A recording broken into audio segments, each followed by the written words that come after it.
Welcome back. So far, connectives have been pretty much the way English would lead you to expect.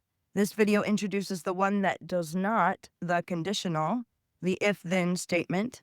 Its truth table surprises most people the first time. So we'll try to make sure that by the end of this video it feels natural.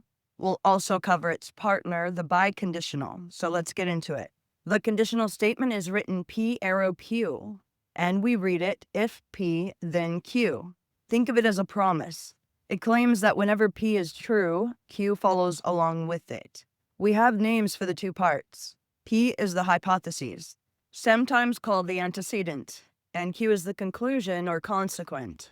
Here's the key sequence, and if you hold on to just one thing from this video, make it this.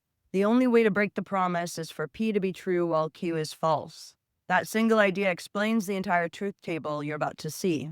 So you see the table, 2 variables, 4 rows as always. Look at the result column. Row 1, P true, Q true, the promise holds true. Row 2, P true, Q false, this is the broken promise, the one and only false. Now the 2 rows that surprise people. Row 3, P false, Q true, the result is true. Row 4, P false, Q false, also true. So the conditional is false in exactly one row, the second one, and true everywhere else. Those bottom 2 rows feel wrong to most beginners. So let's think about why they have to be true. For the intuition that makes it click. Imagine I make you a promise. If it rains, I'll bring an umbrella. Now suppose it does not rain at all. It's a dry, sunny day. Did I break my promise? No. The condition never came up. So there was nothing to honor or violate. A promise that is never triggered counts as kept.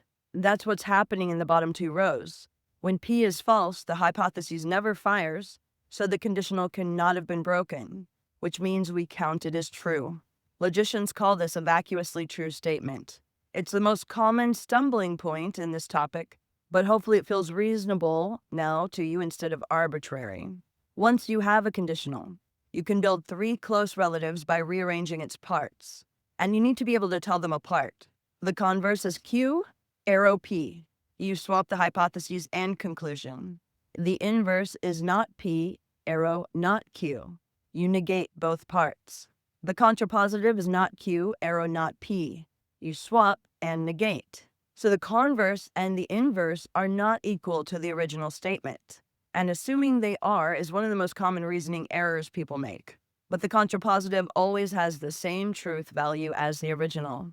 That fact is going to be extremely useful when we get to proofs in the next module, because sometimes proving the contrapositive is far easier than proving the original.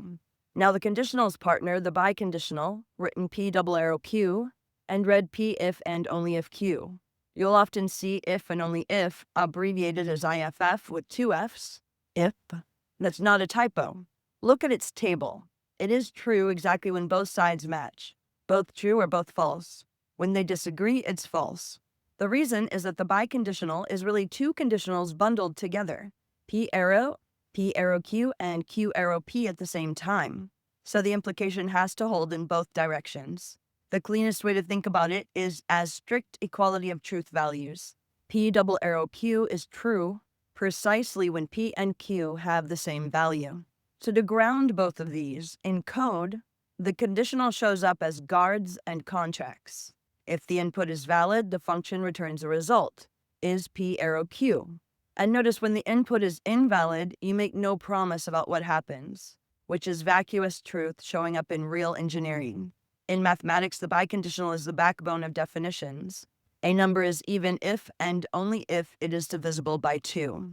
A definition has to work in both directions, and that 2-way street is exactly what the biconditional captures.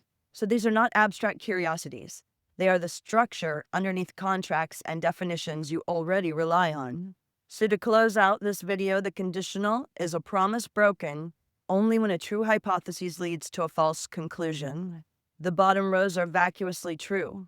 The contrapositive matches the original, and the biconditional means both sides agree. In the next video, we'll tackle logical equivalence and De Morgan's laws, where we learn when 2 completely different looking expressions are secretly identical, and how to simplify messy logic. If you're interested in learning more, please subscribe.